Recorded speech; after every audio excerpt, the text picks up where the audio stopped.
नमस्कार, मैं हूं अमृता निमेशन और आप देख रहे हैं नादी टीवी। शुरुआत करते हैं आज जिस तरह से लगातार मध्य प्रदेश छत्तीसगढ़ में मतदान शुरू है, मतदान जारी है। छत्तीसगढ़ की अगर बात करें तो छत्तीसगढ़ में आज दूसरे चरण की 70 सीटों पर मतदान किया जा रहा है। सुबह 7 बजे से मतदान जारी। आपको बताते कि सबसे पहले नक्सल प्रभावित क्षेत्र बिंद्रावागढ़ में 9 संवेदनशील केंद्रों पर आज वोटिंग की जा रही है। यहाँ 3 बजे से मतदान होगा और बाकी 69 सीटों पर सुबह 8 बजे से शाम 5 बजे तक वोट डाले जाएंगे। जो संवेदनशील इलाके नक्सल प्रभावित इलाके हैं वहां पर सुबह 7 से 3 बजे तक ही मतदान होगा। आपको बता दें कि आज 958 प्रत्याशियों की किस्मत आज ईवीएम में कैद होगी और तमाम जो लोग हैं, जनता है, वो बड़े ही उत्साहित होकर मतदान केंद्रों पर पहुंच रही है। महिलाओं की जो संख्या है वो काफी ज्यादा नजर आ रही है।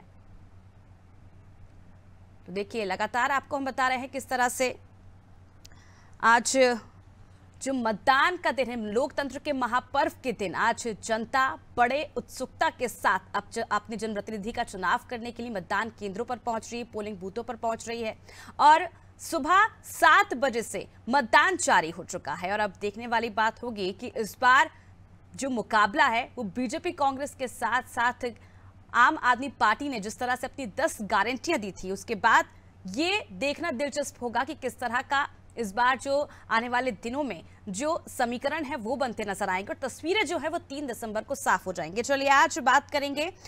इस वक्त हमारे साथ कांग्रेस से अनुभव शुक्ला जी जुड़ चुके हैं, बीजेपी से भूपेंद्र नाग जी और तेजेंद्र तोड़कर जी, आप पार्टी से वरिष्ठ पत्रकार कौशल स्वर्णबेर जी भी जुड़ चुके हैं। आप सभी का बहुत बहुत स्वागत है नादी टीवी में। सबसे पहले कौशल जी, मैं आपके पास आना चाहूंगी और सबसे पहला सवाल, जिस तरह से आज बड़ी संख्या में जो मतदाता हैं इस लोकतंत्र के पर्व में हिस्सा लेने पहुंच रहे हैं, लेकिन सबसे बड़ा सवाल ये है, जिस तरह से बीजेपी ने छत्तीसगढ़ मध्य प्रदेश दोनों जगह प्रयोग करें, उसका प्रभाव आज कितना देखने को मिलेगा? देखिए, निश्चित तौर पर भारतीय जनता पार्टी पूरे अग्रेशन के साथ इस चुनावी मैदान में रही है। आप देखेंगे, पहले चरण हो चाहे दूसरे चरण हो, शुरुआत में लग रहा था कि जिस तरह से कांग्रेस 71 सीटों के साथ एक तरफा बहुमत में है, तो मुझे लगता था कि कांग्रेस इस बार भी आसानी से चुनाव जीत जाएगी। लेकिन भारतीय जनता पार्टी के नेताओं ने, खासकर नरेंद्र मोदी, अमित शाह, उनके जितने भी केंद्रीय मंत्री, तमाम जो नेता रहे हैं, उन्होंने जितना जोर लगाया छत्तीसगढ़ में, आप देखेंगे लगातार नेट टू नेट फाइट हुआ, नेट टू नेट जो चुनावी सभाएं उन्होंने की हैं, उसको लेकर ऐसा लगता है कि वो, और जिस तरह घोषणा पत्र में उन्होंने जो लोगों के लिए वादे लेकर आए, तो मुझे ऐसा लगता है कि जो वादे जो भारतीय जनता पार्टी ने किए हैं और जो कांग्रेस के जो वादे पिछले 5 साल से चले आ रहे हैं, उसी की तर्ज पर उन्होंने अपना घोषणा पत्र जारी किया। और जिस तरह आपने कहा कि प्रयोग की बात कही, तो निश्चित तौर पर प्रयोग मध्य प्रदेश में ज्यादा हुए हैं। छत्तीसगढ़ में क्योंकि प्रयोग उतने नहीं हो पाए, जितने पुराने चेहरे थे उनको भी दिए और नए चेहरों को मौका दिया। तो मुझे ऐसा लगता है कि जिस तरह भारतीय जनता पार्टी जो अग्रेशन के साथ पूरे चुनावी मोड में उतरी है, उससे अभी मुकाबला एकदम नेट टू नेट देखने को मिल रहा है। जिस तरह कांग्रेस के 71 विधायक हैं, भारतीय जनता पार्टी के मात्र 13 विधायक हैं, उसके बावजूद यदि आप देखेंगे तो दोनों ही दलों के बीच कोई भी ये कह पाने में सक्षम नहीं हो पा रहा है कि हम एक तरफा सीट जीतकर सरकार बना रहे हैं। ठीक है, दावे अलग है, बयानबाजी अलग आ रही कि हम 75 सीट जीतेंगे, हम 52-55 सीट के ऊपर जाएंगे, लेकिन जो जमीनी हालात हैं अभी आप देखेंगे तो मुकाबला बहुत कड़ा हो चुका है।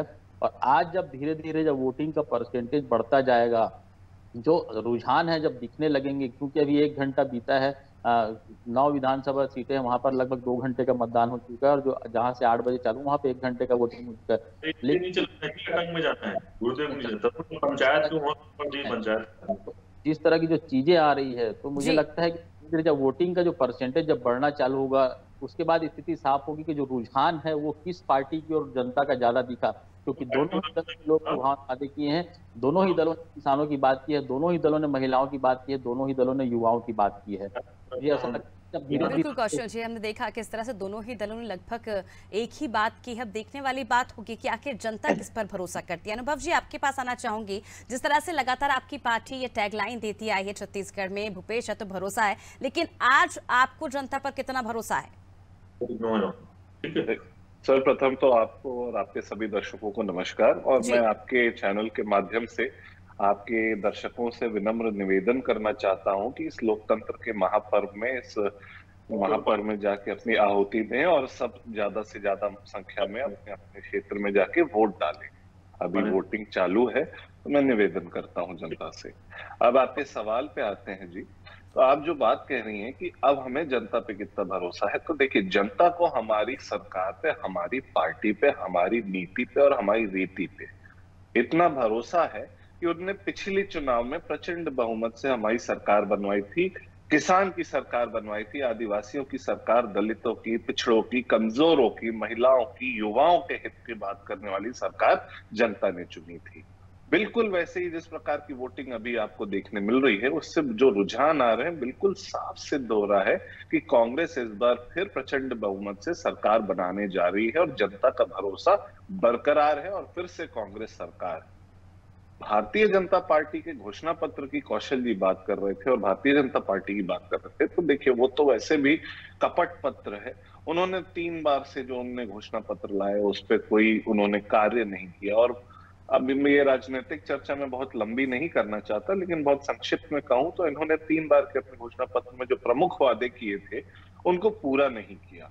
ये जनता के मन में आज भी है। यकीन मानिए, मैं भी अभी चुनाव के दौरान जितनी जगह घूमा हूं, मैंने देखा है कि किसान हो, चाहे कमजोर वर्ग हो, चाहे पिछड़ा वर्ग हो, दलित, आदिवासी, महिलाएं हो, वो सब कांग्रेस की नीतियों से संतुष्ट हैं और उनका भरोसा कांग्रेस की, भूपेश बघेल की नेतृत्व की सरकार पे अभी भी है। और हम दोबारा 3 दिसंबर को इसी भरोसे के साथ आगे बढ़ के प्रचंड बहुमत से कांग्रेस की सरकार इस प्रदेश में ही नहीं, अन्य प्रदेशों में भी बनाएंगे। अनुभव जी, जिस तरह से कमजोर वर्ग का बार बार जिक्र कर रहे थे, अगर हम बात करें, प्रधानमंत्री मोदी जी जब गरीबों की बात करते हैं तो आप उस पर काफी राजनीति करते हैं, लेकिन जब आप कमजोर वर्ग कहते हैं तो क्या इसे आने वाले समय में आप सशक्त बनाएंगे? देखिए, निश्चित तौर पे ये बात बिल्कुल आपने ठीक कही कि कांग्रेस ने हमेशा से कमजोर वर्ग के लिए, पिछड़े वर्ग के लिए काम किया है और कमजोरों पे अत्याचार भारतीय जुमला पार्टी ने किया है। आप जो कह रही हैं, मैं बिल्कुल आपके माध्यम से जनता को ये बिल्कुल संतोष दिलाना चाहता हूं, ये बताना चाहता हूं कि हमने जो वादे घोषणा पत्र में किए हैं 21, वो वादों से कमजोर और पिछड़ों का बहुत फायदा होगा और उनको उनके हक और अधिकार, सामाजिक न्याय जिसको सोशल जस्टिस बोलते हैं, वो कांग्रेस पार्टी जनता के साथ और गरीबों के साथ, चाहे कमजोरों के साथ, सभी वर्गों के साथ करेगी। चलिए भूपेंद्र जी, आपके पास आना चाहूंगी। भूपेंद्र जी, जिस तरह से पिछली बार हमने देखा था सीएम रमन सिंह के चेहरे पर चुनाव लड़ा था और उसके बाद उन्होंने इसकी हार की जिम्मेदारी भी ली थी, लेकिन इस बार पीएम की गारंटी पर चुनाव लड़ा जा रहा है।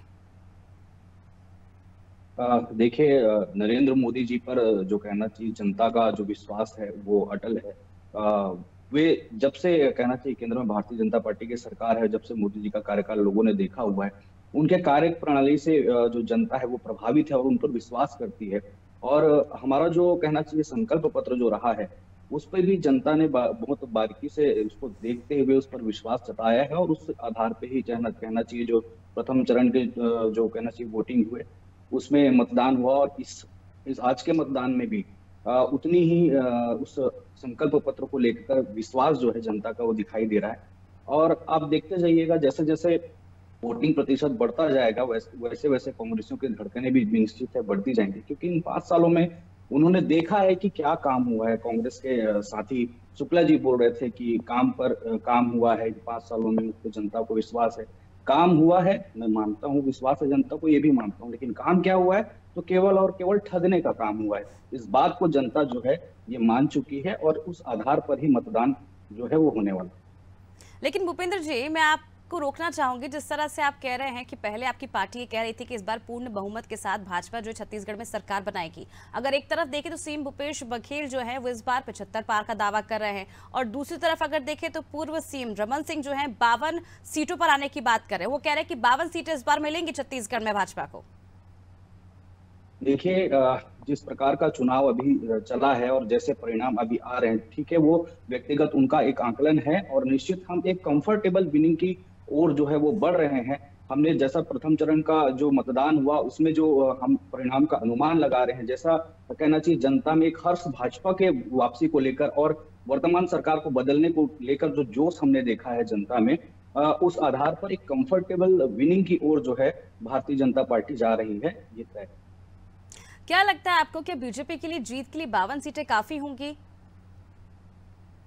जी, जिस तरह से दावा किया जा रहा है बीजेपी की ओर से, पूर्व रमन सिंह ने दावा किया है कि 52 सीटें इस बार बीजेपी जो है छत्तीसगढ़ में जीत कर आने वाली है। क्या काफी होंगी बीजेपी के लिए जीत के लिए सीटें?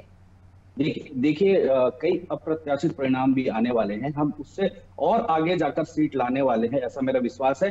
क्योंकि अभी जो कहना चाहिए, जिस प्रकार से हमारे घोषणा पत्र के बाद, भारतीय जनता पार्टी के संकल्प पत्र के बाद घबराकर भूपेश बघेल जी को बीच में आकर एक विषय जोड़ना पड़ता है और प्रेस कॉन्फ्रेंस बुला के कहना पड़ता है कि नहीं, महिलाओं के सम्मान में हम भी ऐसा कुछ करेंगे, वो निश्चित ही वो घबराहट उनकी दर्शाता है और परिणाम किस दिशा में जा रहा है ये कहीं ना कहीं भूपेश बघेल जी को भी पता है। इस कारण उनको बीच में आकर ये बोलना पड़ जाता है, अलग से घोषणाएं करनी पड़ जाती है सेकेंड फेज के चुनाव के समय पे, क्योंकि वे अपनी हार को निकट देख रहे हैं। भारतीय जनता पार्टी की जीत पर उनको भी भरोसा हो गया है।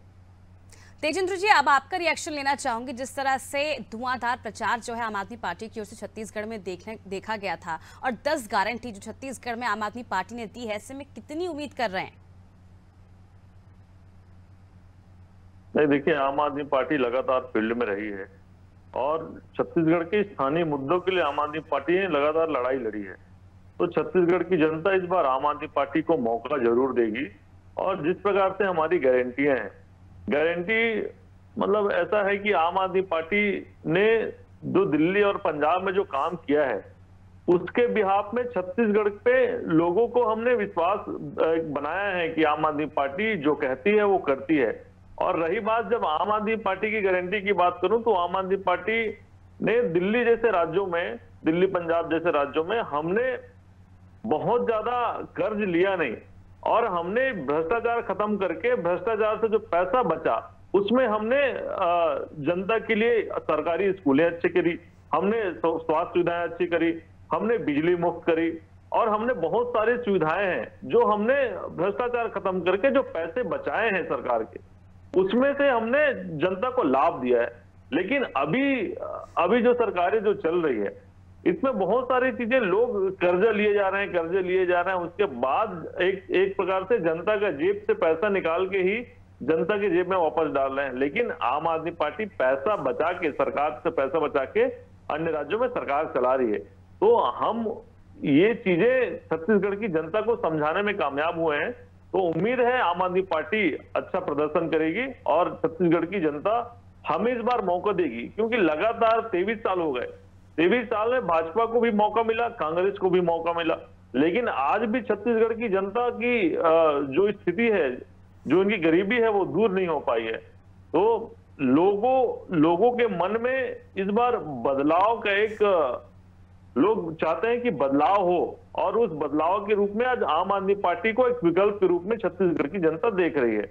तो हमें उम्मीद है 3 दिसंबर को साफ होगा कि आखिर किस विकल्प में आम आदमी पार्टी को जनता देख रही है। तस्वीर 3 दिसंबर को ही साफ हो पाएंगी, क्योंकि दावे जो है वो सभी पार्टी की ओर से यही किए जा रहे हैं, क्योंकि जो पार्टी बहुमत के साथ इस बार सरकार बनाएगी। कौशल जी, एक बार फिर आपके पास आना चाहूंगी। जिस तरह से हमने देखा पिछले दिनों सभी पार्टियों ने जोर शोर से प्रचार किया और कई ऐसे मुद्दे हैं जो हावी भी रहे।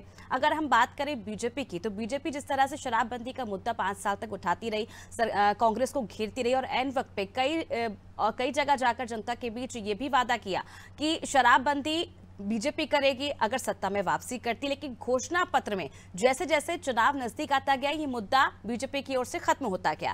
क्या लगता है कि इसका असर चुनाव में देखने को मिल सकता है?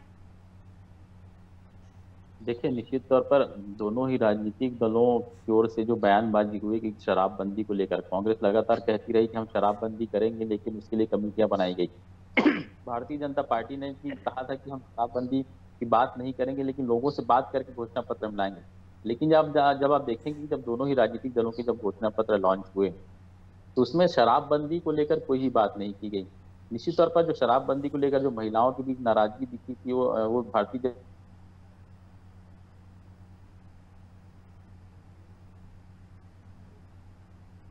जी कौशल जी, क्या मेरी आवाज आप तक पहुंच पा रही है? चलिए रुक करते हैं अनुभव जी की ओर। अनुभव जी, जिस तरह से वचन पत्र में वादे किए गए हैं कांग्रेस पार्टी की ओर से, लेकिन शराबबंदी का वादा इस बार कहीं पर भी नहीं देखा। लेकिन उसके रिप्लेसमेंट में अगर हम देखें तो जातिगत जनगणना का जरूर जिक्र किया गया है। देखिए, भूपेंद्र जी ने और तेजेंद्र जी ने और आपने भी जो सवाल किया, मैं उन सबका एक एक करके बारी बारी से उस बारे में बात करना चाहूंगा। जी। कि सर्वप्रथम तो मैं ये बताना चाहूंगा कि भूपेंद्र जी जो कह रहे थे घोषणा पत्र की बात जब वो कर रहे थे, तो ये कह रहे थे महिलाओं के लिए हमने अचानक से और इस प्रकार से माननीय मुख्यमंत्री जी ने घोषणा करी। तो मैं इनको थोड़ा सा, इनकी बुद्धि में थोड़ा सा इजाफा करना चाहूंगा, इनको याद दिलाना चाहूंगा कि आपने हमारे घोषणा पत्र को, आपने हमारी घोषणाओं को, आपने हमारी जनता से किए हुए वादों की नकल करी है। हमने कहा 20 क्विंटल प्रति एकड़, तो आपने उसको 21 कर दिया। हमने 17.5 लाख मकानों की बात करी, तो आपने उसको 18 लाख मकान कर दिया। तेंदुपत्ता संग्राहकों के लिए 4,000 हमने बोनस बोला, तो आपने उसकी नकल करी। सिलेंडर में हमने 500 की सब्सिडी की बात करी, तो आपने 500 में सिलेंडर देने की बात करी। हम यहाँ पे कॉलेज स्टूडेंट्स के लिए फ्री बस देते हैं, तो आप हर महीने बस का किराया देने की बात करते हैं। हमने राम वनगमन पथ बनाया, तो आप वहां शक्तिपीठ को जोड़ते हुए पथ बनाना चाहते हैं। इस प्रकार से नकल किसने करी है, ये जनता देख रही है। और तेजेंद्र कुमार जी जो कह रहे थे कि बहुत लोन लेके जो सरकार है वो नीतियां बना रही है और वो कर रही है, तो मैं आपको तेजेंद्र जी बताना चाहूंगा कि fiscal responsibility and budgetary management act, FRBM act के तहत फिस्कल डेफिसिट की एक लिमिट होती है, जो छत्तीसगढ़ राज्य के लिए और अन्य राज्यों के लिए 4% पे तय की गई है। ग्रॉस स्टेट डोमेस्टिक प्रोडक्ट का, GSDP का, GDP जो राज्य का होता है उसका 4% पे। और छत्तीसगढ़ का जो बजट है वो उसके अंडर ही है।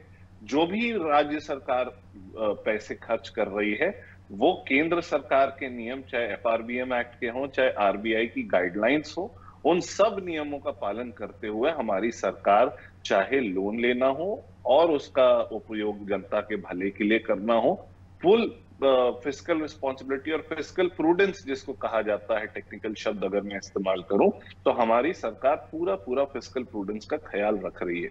अब आते हैं, आप जो शराबबंदी की बात कर रही थी, तो देखिए शराबबंदी को लेकर हमारा जो रुख है वो बिल्कुल जनता के बीच स्पष्ट है। हमने पैसा कानून लागू करके ग्राम सभाओं को यह अधिकार दिया है कि वो अपने क्षेत्र में चाहें तो शराबबंदी कर सकते हैं।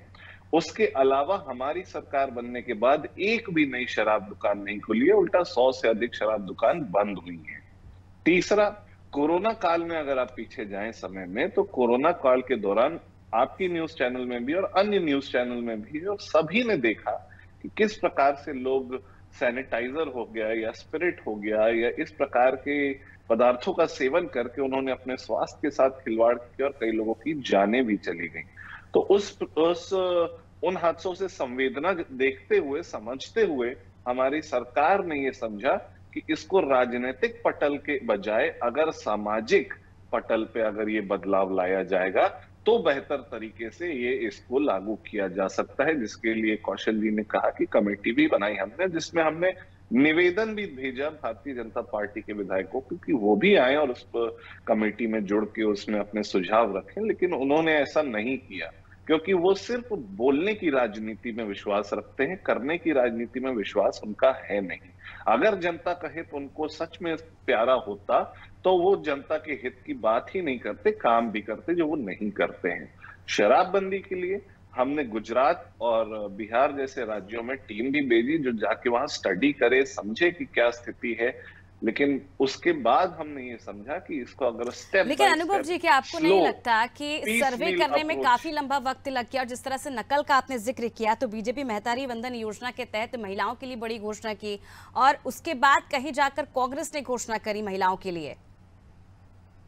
देखिए, मैंने आपको बताया कि हमने, हमारे जितने बड़े नेता हैं, राहुल जी हो गई, प्रियंका जी हो गई, खड़गे जी हो गए, जिनके माध्यम से हमने प्रमुख घोषणाएं एक के बाद एक सभाओं में और धीरे धीरे करके हमने घोषणाएं करी हैं, उनकी नकल भारतीय जनता पार्टी ने अपने संकल्प पत्र में लाने का प्रयास किया है, जो मैंने अभी कुछ उदाहरण दिए।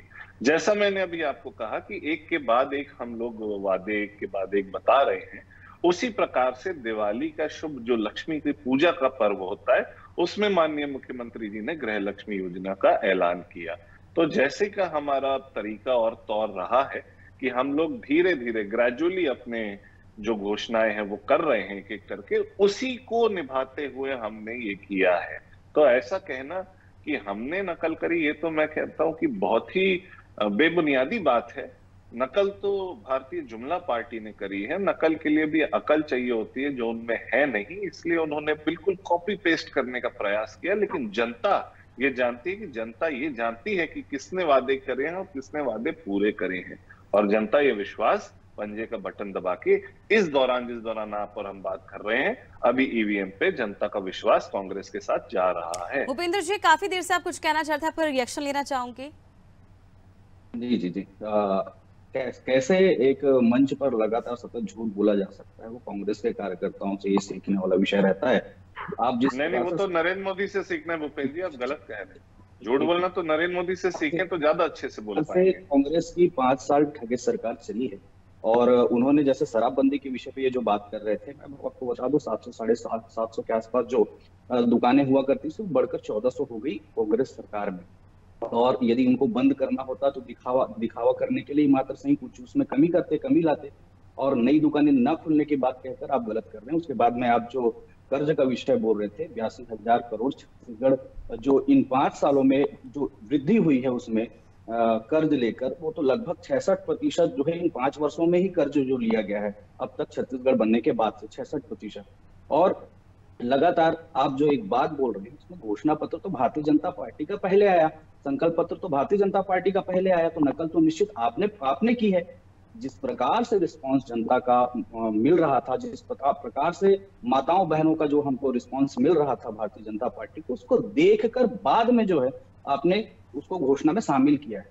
आपका घोषणा पत्र उस समय जारी हो चुका था, उसके बाद आपने उसमें ऐड करने का जो प्रयास किया है, ये डर दिखाता है आपका जनता के बीच में भारतीय जनता पार्टी को लेकर कैसा विश्वास आया है, ये बताता है। और लगातार किस प्रकार का भ्रष्टाचार और झूठ रहा है, ये अपनी गलतियों को स्वीकार किया ही नहीं है आपने कभी। पीएससी जैसा विषय, 30 वर्ष 35 वर्ष की आयु तक जो है एक युवा जो है संघर्ष कर रहा है, अपना अध्ययन कर रहा है, उसके बाद उसमें जिस प्रकार का भ्रष्टाचार होता है और उन गलतियों को आप लगातार युवाओं के माध्यम से, छात्रों के माध्यम से जब प्रूफ दिखाए जाते हैं, स्वीकार ही नहीं करते कि किसी प्रकार की गड़बड़ी है। वो तो न्यायालय आती है बीच में, कहना चाहिए न्यायालय से जब बताया जाता है तब जाकर आप बोलते हैं कि इसमें जांच होना चाहिए। तो ऐसे तो आप है जो गलती होने के बाद भी, भ्रष्टाचार होने के बाद भी स्वीकार करते ही नहीं अंत तक अपनी गलतियों को। लेकिन जनता देख रही है, जनता ने ये समझ लिया इन 5 सालों में कि किस प्रकार ये जो ठगे सरकार है वो चली है। कौशल जी, आपके पास आना चाहूंगी। जिस तरह से हमने बीजेपी का संकल्प पत्र देखा था, उसमें किसानों के लिए बड़ी घोषणाएं की गई हैं, 5 बड़े वादे किए गए हैं। क्या लगता है, क्या इस बार बीजेपी के घोषणा पत्र पे जनता आएगी या फिर से कांग्रेस का जो घोषणा पत्र है उसी पर विश्वास जताएगी?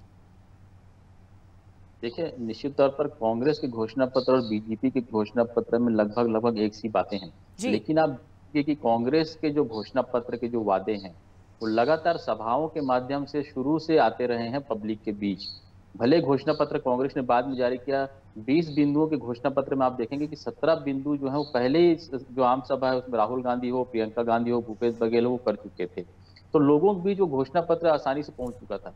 भारतीय जनता पार्टी की यदि आप बात करें तो उन्होंने जब घोषणा पत्र लॉन्च किया तो मुझे लगता है काफी देर कर दिया, क्योंकि जब पहले चरण की जब वोटिंग होना था उसके 2 दिन पहले उन्होंने अपना घोषणा पत्र लॉन्च किया। निश्चित तौर पर उनके भी घोषणा पत्र में बहुत सारे वादे ऐसे थे लोक लुभावन है, लेकिन मुझे ऐसा लगता है कि भारतीय जनता पार्टी को ये चीज पहले कर देना चाहिए था। क्योंकि आप देखेंगे कि वोट मांगने जो प्रत्याशी जा रहा था, भारतीय जनता पार्टी का भी प्रत्याशी जा रहा था, वो ये बताने में सक्षम नहीं था कि वो सरकार में आएंगे तो जनता के लिए वो क्या करेंगे।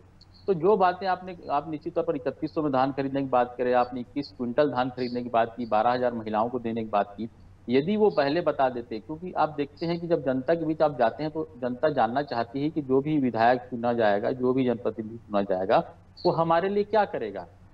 तो जब लोगों के बीच आप बता नहीं पाएंगे कि आपको करना क्या है, तो मुझे लगता है कि देर हो जाएगी। और देखेंगे निश्चित तौर पर इस बार बहुत कम समय लोगों को प्रचार के लिए मिला था। उस प्रचार के कम समय में भी यदि आप घोषणा पत्र लॉन्च करने में देरी करेंगे और पब्लिक के बीच ले जाने में आप देरी करेंगे कि आप जो सरकार में आने के बाद आप उनके लिए क्या करेंगे। क्योंकि निश्चित तौर पर 5 साल में कांग्रेस ने जो घोषणा किया था उसमें जिस तरह से उन्होंने काम किया है, कुछ कमी बेसी हो सकती है। कर्ज माफी की जो बात की उसमें कुछ कम लोगों को कर्ज माफी किया जा सकता है। जो बेरोजगारी भत्ता देने की बात की तो देर से शुरू किया, लेकिन उन्होंने चालू किया।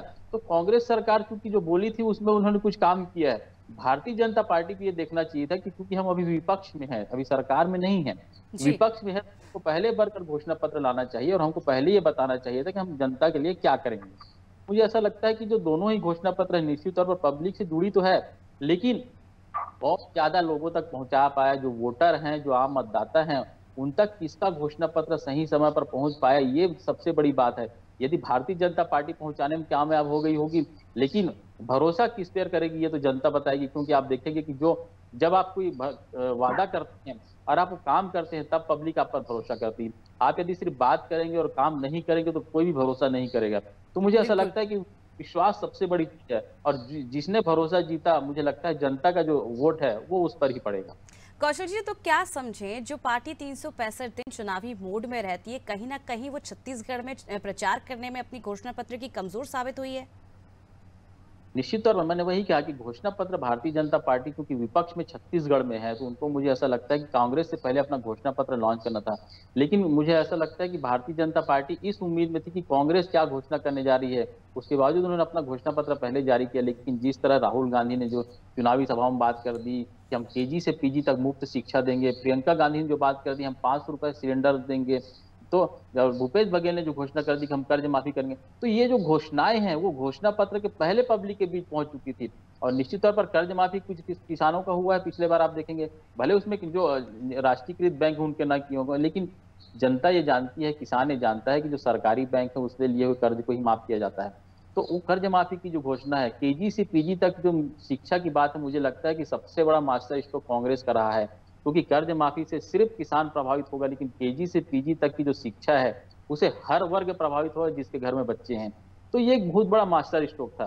भारतीय जनता पार्टी को देखना चाहिए था कि हम यहाँ पर विपक्ष में, ठीक है नरेंद्र मोदी जी प्रधानमंत्री हैं, उनकी केंद्र में सरकार है, लेकिन आप छत्तीसगढ़ में विपक्ष में है, तो आपको यहाँ पर आके बताना था कि हम यदि आप उनको महिलाओं के लिए 12,000 की घोषणा करनी थी, तो मुझे लगता है कि आचार संहिता लागू होने के एक हफ्ते के बाद आप घोषणा कर देते, भले घोषणा पत्र बाद में लॉन्च करते। यदि आपको धान का 31 रुपए देना था तो पहले घोषणा करते, तो बड़े बाद में लॉन्च करते। तो जिस तरह की जो बातें हैं, क्योंकि आप आम सभा में सिर्फ कांग्रेस के कार्यकर्ता, भाजपा के कार्यकर्ता नहीं जाते, वहां पर पब्लिक भी जाती है, और जो माउथ पब्लिसिटी होती है, आप होर्डिंग टांग के पेपर में विज्ञापन देकर उतनी पब्लिसिटी नहीं कर सकते जितनी माउथ पब्लिसिटी होती है। तो मुझे ऐसा लगता है कि जब लोगों के बीच जो बातें जाती है और जो एक के बाद मल्टीप्लीकेशन होता है उन बातों की, घोषणा पत्रों का, वो ज्यादा पब्लिक के बीच असर करता है। और मुझे लगता है कि भारतीय जनता पार्टी इस मामले में थोड़ी सी यहाँ पे कमजोर साबित हुई। अनुभव जी, काफी देर से आप कुछ कहना चाह रहे थे, अपनी बात रखिए। जी, मैं भूपेंद्र जी की बातों का जवाब देना चाह रहा था कि मुझे एक कहावत याद आ गई कि 100 चूहे खा के बिल्ली चली हज पे। जब इनकी सरकार 15 साल राज करी है और भ्रष्टाचार की पराकाष्ठाओं को छुई है, शराबबंदी की ये बात कर रहे थे, तो इनके 15 साल के दौरान पूरे देश में छत्तीसगढ़ गोवा के बाद दूसरे स्थान पे इनने पहुंचा दिया था पर कैपिटा अल्कोहल कंजम्पशन पे। और ये बात करते हैं आज शराबबंदी की। मतलब मैं हैरान होता हूं कि इनके अंदर से आत्मग्लानि जाती कहां है। खैर, मैं उस विषय को बहुत लंबा नहीं खींचना चाहता। हर ही बात पे मैं कुछ एक दो बिंदुआं जोड़ना चाहता हूं। वित्त प्रणाली की ये बात कर रहे थे भूपेंद्र जी, तो मैं भारतीय जनता पार्टी के कार्यकर्ताओं से बहुत ही विनम्रता से निवेदन करता हूं कि अपनी जानकारियों को सिर्फ यूट्यूब में इंटरव्यू देख के ना रखा सीमित करें। अनुभव जी, आपको मैं रोकना चाहूंगी, इस वक्त बड़ी खबर मिल रही है अंबिकापुर से, जहां कांग्रेस प्रत्याशी अमरजीत भगत ने मतदान कर दिया है अपने परिवार के साथ। वो मतदान करने पहुंचे। मतदान के बाद उन्होंने ये भी कहा है कि जीत को लेकर वो पूरी तरह से आश्वस्त है।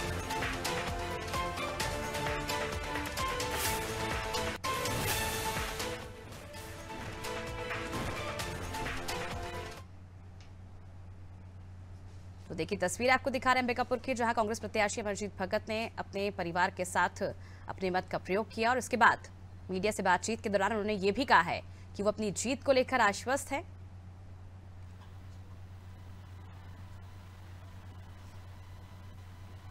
छत्तीसगढ़ के प्रगति के लिए, छत्तीसगढ़ के विकास के लिए पहला वोट। समृद्ध छत्तीसगढ़, विकसित छत्तीसगढ़, जिस छत्तीसगढ़ में आम नागरिक अपने नैतिक दायित्वों का निर्वहन करे, अपने सामाजिक दायित्वों का निर्वहन करे। आज इस महंगाई के दौर में एक आम आदमी का जीना मुहाल हो गया है। उनके अपने दायित्वों का निर्वहन करने में उनको कई प्रकार की दिक्कत का सामना करना पड़ रहा है। हमारी जो सरकार की प्रयास होगी कि हम व्यक्ति को के आय को बढ़ाएं, व्यक्ति के उनका जो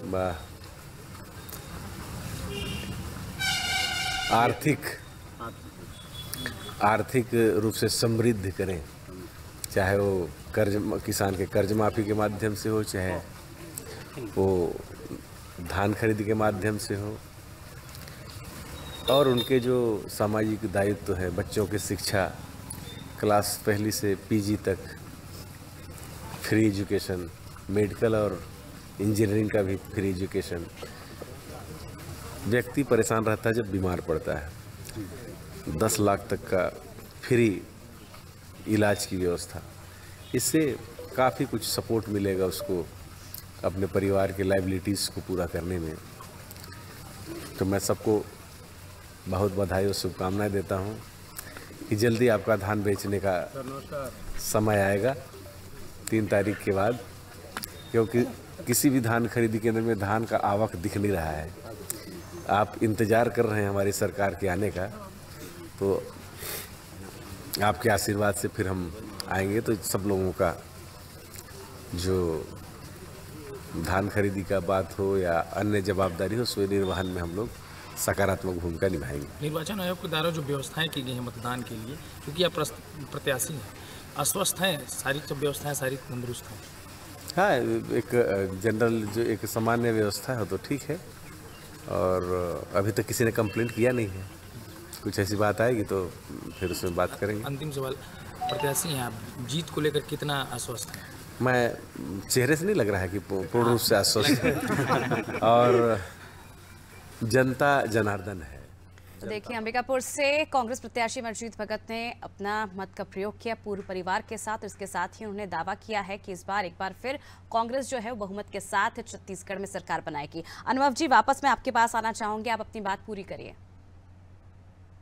देखिए, अभी माननीय नेताजी का आप जो बाइट दिखा रही थी उसमें उन्होंने कहा कि चेहरे से दिख रहा है कि वो किस प्रकार आश्वस्त हैं कि किस प्रकार से कांग्रेस की सरकार दोबारा बनने वाली है। बिल्कुल मैं उस बात से इत्तेफाक रखता हूं।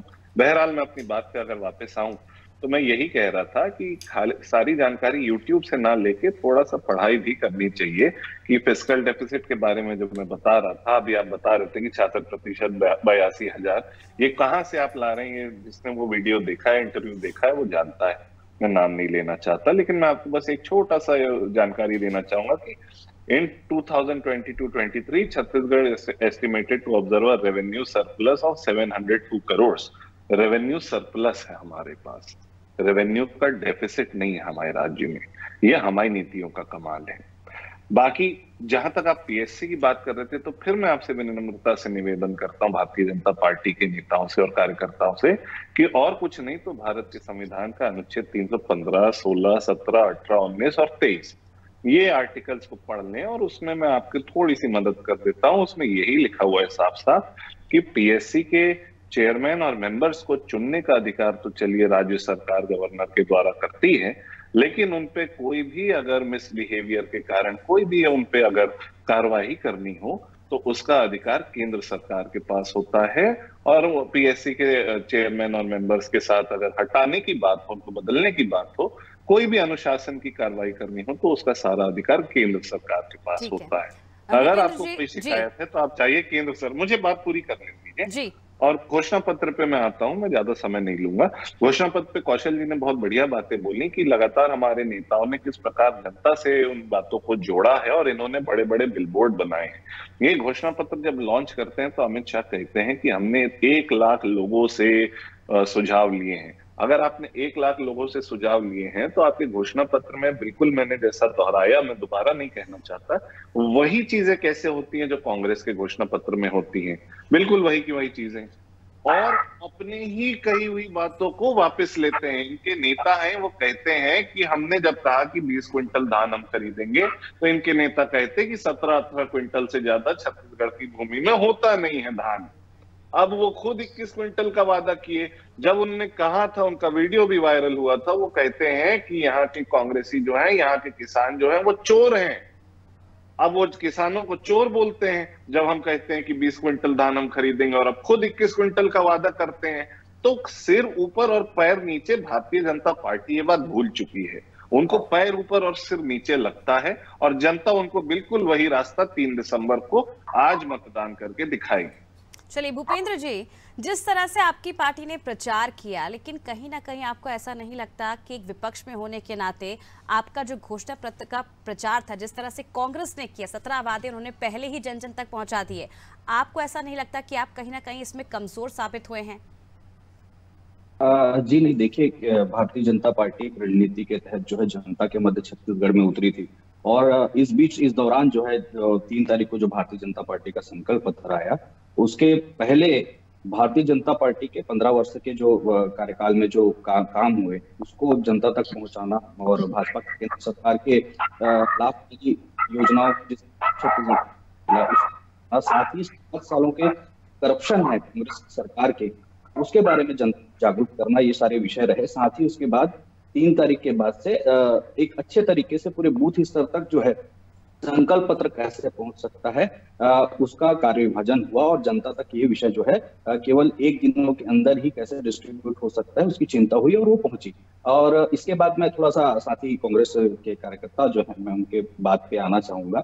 वे उनकी कई बातें ऐसी हैं जो एक मजबूरी बताती है, मतलब ये जो है एक कांग्रेस पार्टी के अंदर यशमैनशिप वाली जो धारणा है, केवल कहना चाहिए जो बातें हैं अपने बातों को मतलब भ्रष्टाचार को मानना नहीं और अपने जितने नेता हैं उनकी गलतियों को स्वीकार नहीं करना। एक जो लेकिन भूपेंद्र जी, जिस तरह से जिक्र पहले भी कांग्रेस पार्टी कर चुकी है और 15 साल का हिसाब मांग चुकी है, 32 से ज्यादा भ्रष्टाचार है उसकी लिस्ट भी सामने ला चुकी मीडिया के, उस पर कभी भाजपा बात नहीं करती है? देखिए ऐसा कुछ था तो आपको बिल्कुल उस विषय पे आवाज उठाना था, कहना चाहिए तो कांग्रेस शुक्र है। उसके बाद जब इनके ऊपर भ्रष्टाचार के आरोप आने लगे तो उसके बाद फिर ये है तौबा मचा रहे हैं। मैं केवल ये बोलना चाह रहा हूँ, गांधी जी के विचारों पे चलने वाली पार्टी ये स्वयं को कहते हैं, गांधी जी के विचारों पर तो नहीं, लेकिन हाँ ये बात जरूर है गांधी जी के जो बंदर हैं उनकी भावनाओं को जरूर ये फॉलो करते हैं अपने नेताओं के लिए कि उनके बारे में न बुरा बोलना है, न बुरा सुनना है, न बुरा देखना है। इस प्रकार की मानसिकता तो ये जरूर है एक कांग्रेस के कार्यकर्ताओं के अंदर। यशमैनशिप की कहना चाहिए मजबूरी इतनी बड़ी है कांग्रेस पार्टी के अंदर, जब डीएमएफ फंड के 700 करोड़ के घोटाले को लेकर उनके ही पीसीसी की जो अध्यक्ष रहे मोहन मरकाम जी, उन्होंने कहीं पे प्रश्न कर दिया डीएमएफ फंड में जो घोटाला हुआ है कांग्रेस की सरकार में, तो कहना चाहिए उनको किस प्रकार से हंटर मारकर जो है बाहर का रास्ता दिखाते हुए अध्यक्ष के पद से हटाया, जनता ने वो भी देखा है। और ये जो कहना चाहिए आंकड़ों की बात करते हैं, रिपोर्ट्स की बात करते हैं, सीएमए डाटा की बात करके बेरोजगारी दर जो है छत्तीसगढ़ में इन्होंने 0.3% का बोर्ड लगा दिया था सड़क के किनारे, फ्लैक्स लगे हुए थे हर जगह पे। लेकिन उसी विषय पे जब विधानसभा में प्रश्न उठता है उस विधानसभा में वो आंकड़े सारे घट के कहना चाहिए हमने तो 5 लाख लोगों को रोजगार दे दिया। भूपेंद्र जी आपके पास वापस लौटूंगी मैं। तेजेंद्र जी काफी देर से कुछ कहना चाह रहे हैं। तेजेंद्र जी मेरा सवाल आपसे ये है कि जिस तरह से पंजाब की बात करें, दिल्ली की बात करें, काफी ज्यादा कॉन्फिडेंस जो है उससे आपके अंदर कहीं ना कहीं आया है। मध्य प्रदेश की बात करें तो मध्य प्रदेश में भी नगरीय निकाय चुनाव में सिंगरौली में अपना खाता खोला आप पार्टी ने, क्या उम्मीद कर रहे हैं कि इस बार छत्तीसगढ़ में कितनी सीट आप पार्टी ले जाएगी? देखिए आम आदमी पार्टी हमने 57 सीटों पे कैंडिडेट उतारे हैं और कैंडिडेट हमने यहाँ पे सर्वे के आधार पर जहां हमारा जनाधार है, जहां हमारे कैंडिडेट अच्छे हैं, जहां लोग आम आदमी पार्टी को बहुत ज्यादा पसंद करते हैं, वैसे चुनिंदा सीटों पे हमने कैंडिडेट उतारे हैं और उम्मीद है छत्तीसगढ़ की जनता इस बार आम आदमी पार्टी को मौका देगी। और रही बात हमारे कांग्रेस के साथी घोषणा पत्र की बात कर रहे थे और ये कह रहे थे कि भाई सरकार में एवरेज जितना हमारा बजट है उसके हिसाब से हमने कर्जा लिया है। तो आपको मैं बताना चाहूंगा ये छत्तीसगढ़ में चाहे वो शराब का मामला ले लो, आज ये शराब भट्टी की बात कर रहे थे कि हमने शराब दुकानें नहीं बढ़ाई, तो आज मैं आपको पूरे जिम्मेदारी से कहना चाहूंगा आज छत्तीसगढ़ का कोई ऐसा गांव नहीं है जहां आपको शराब की बिक्री नहीं होती हुई। मतलब छत्तीसगढ़ के हर गांव में कोने कोने में शराब पहुंचाने का काम आज कांग्रेस पार्टी ने किया है। मैं जिस विधानसभा से आता हूं कुरुद विधानसभा में, वहां पे एक गांव है चार भाठा, वहां पे ग्रामीण लगातार रेत खदान की विरोध कर रहे हैं और वो मतदान का बहिष्कार तक कर चुके हैं। मतदान का बहिष्कार, मतदान केंद्र के बाहर उन्होंने कल एक बोर्ड लगा के रखा है कि जब तक हमारे यहां से रेत खदान बंद नहीं होगा तब तक हम मतदान नहीं करेंगे। तो आज ये छत्तीसगढ़ की स्थिति है। कांग्रेस के नेता आज रेत की दलाली कर रहे हैं, कांग्रेस के नेता आज शराब की दलाली में व्यस्त हैं। पूरा ये भ्रष्टाचार में व्यस्त पूरे कांग्रेस के पार्टी लिप्त है। और रही बात भाजपा की, तो उनको तो कुछ होना जाना वाला कुछ है नहीं है, उनका तो पूरा जमानत इस पर जब्त होगा। तो आम आदमी पार्टी एकमात्र विकल्प है जो छत्तीसगढ़ की जनता आम आदमी पार्टी पे भरोसा करेगी। और हमें उम्मीद है ये जो बहका के जो बात करते हैं, जो कांग्रेस पार्टी वाले हमारे लेकिन साथी, तेजेंद्र जी, जिस तरह से शराबबंदी का मुद्दा आप उठा रहे हैं, आपने तो अपने घोषणा पत्र में शराबबंदी का ऐसा कोई जिक्र नहीं किया है। भाजपा तो 15 साल यहाँ पर राज भी कर चुकी है और अभी भी बीजेपी के पास कई सीटें भी हैं। ऐसे में आम आदमी पार्टी क्या चुनौती देना चाहती है बीजेपी को? नहीं, देखिए, शराबबंदी का मुद्दा शराबबंदी का नहीं है। मैंने ये कहा कि पूरे एक एक गांव में आज कांग्रेस पार्टी ने पूरे गांव में शराब पहुंचाने का काम किया। भाई, आप अवैध शराब पे कंट्रोल करते, आपने शराब की भट्टी चलाई, चल ठीक है, सरकार चला रही है, लेकिन आज गांव के कोने कोने में आज हर युवा शराब के नशे में चपेट में आ गए। और शराब के साथ साथ जो सट्टे का कारोबार है, हर गांव में आज सट्टा खिला रहे हैं। तो ये सारी चीजें छत्तीसगढ़ के युवाओं को बर्बाद करने के लिए आज कांग्रेस पार्टी ने कोई कसर नहीं छोड़ी है। दूसरी चीज, ये लगातार बात कर रहे हैं घोषणा पत्र की, और हमारे अनुभव जी बोल रहे थे हमने कॉपी नहीं किया। ये सारा घोषणा पत्र तो आम आदमी पार्टी जो काम कर रही है उन सारे कामों को ये कॉपी कर रहे हैं, चाहे वो शिक्षा की बात कर लो। अनुभव जी, अभी तो आप कह रहे थे कि बीजेपी ने आपको कॉपी किया, यहाँ तो उल्टा ही हो रहा है। यहाँ तो आम आदमी पार्टी के प्रवक्ता कह रहे हैं कि कांग्रेस ने कॉपी किया पूरा घोषणा पत्र। हमने कहावत है हिंदी में, आपको अनुभव जी हम नहीं टोकते आपको। मैं ये कह रहा हूं, चाहे किसी भी आप वादे को ले लीजिए, तो वो वादे हैं जो आम आदमी पार्टी जो कर रही है, जो दिल्ली पंजाब में हमने किया। भाई, छत्तीसगढ़ तो सरप्लस स्टेट है। पंजाब में नशा मुक्त का वादा किया था, वहां तो अभी भी जनता नाराज है, ना बीजेपी के वोट देना चाहती है, ना कांग्रेस को देना चाहती है। आप पर भरोसा किया था, आप भी नशा मुक्त नहीं करा पाई। नहीं, आम आदमी पार्टी को महज 1 साल पूरे हुए हैं पंजाब में, और हम लगातार उस फील्ड में काम कर रहे हैं। मैं बात कर रहा था छत्तीसगढ़ में बिजली सरप्लस है।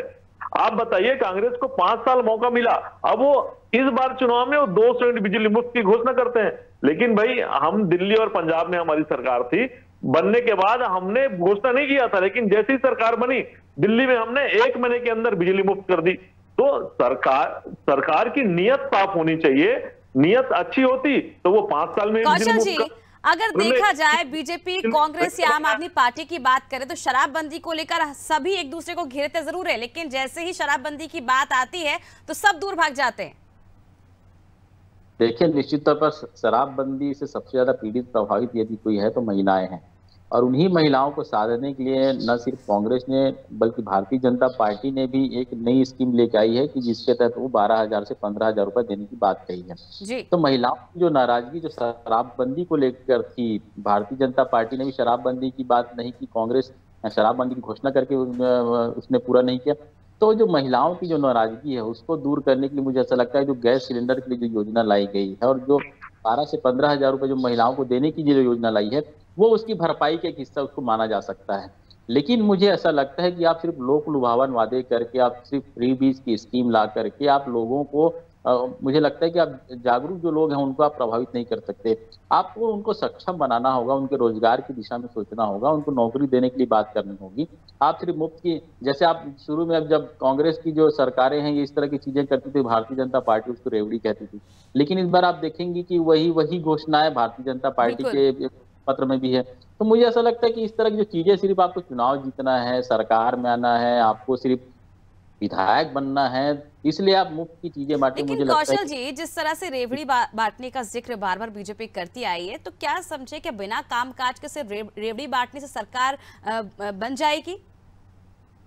देखिए, जिस तरह के घोषणा पत्र उसको देखने से यही लगता है कि आप सिर्फ वादे कीजिए और पैसे दीजिए और सरकार बनाइए। लेकिन मुझे ऐसा लगता है कि आपको इंफ्रास्ट्रक्चर के बारे में बात करना पड़ेगा, आपको अपने रेवेन्यू जनरेट के लिए भी बात करना पड़ेगा, आपको अपने प्रदेश को विकासशील से विकसित बनाने की ओर भी बात करना पड़ेगा, आपको युवाओं को रोजगार देने की बात करना पड़ेगा, आपको महिलाओं को सक्षम बनाने की बात करना पड़ेगा। आप सिर्फ मुफ्त की चीजें बांटकर आप उनको सक्षम नहीं बना सकते, इससे आपका देश कमजोर होगा। मुझे ऐसा लगता है कि यदि आप आर्थिक रूप से सक्षम बनाना चाहते हैं, उनको आप काम दीजिए, उनको आप रोजगार दीजिए, उनकी स्किल डेवलपमेंट कीजिए। तो इस तरह की जो चीजें हैं सिर्फ सरकार बनाने के लिए सभी राजनीतिक दल इस तरह उतर आए हैं। मुझे ऐसा लगता है कि इस पर मुझे कुछ सोचना चाहिए, क्योंकि हमारा देश निश्चित तौर पर विकासशील देश है, विकसित देश की श्रेणी में आ सकता है। छत्तीसगढ़ में काफी संसाधन है जो विकसित राज्य बन सकते हैं।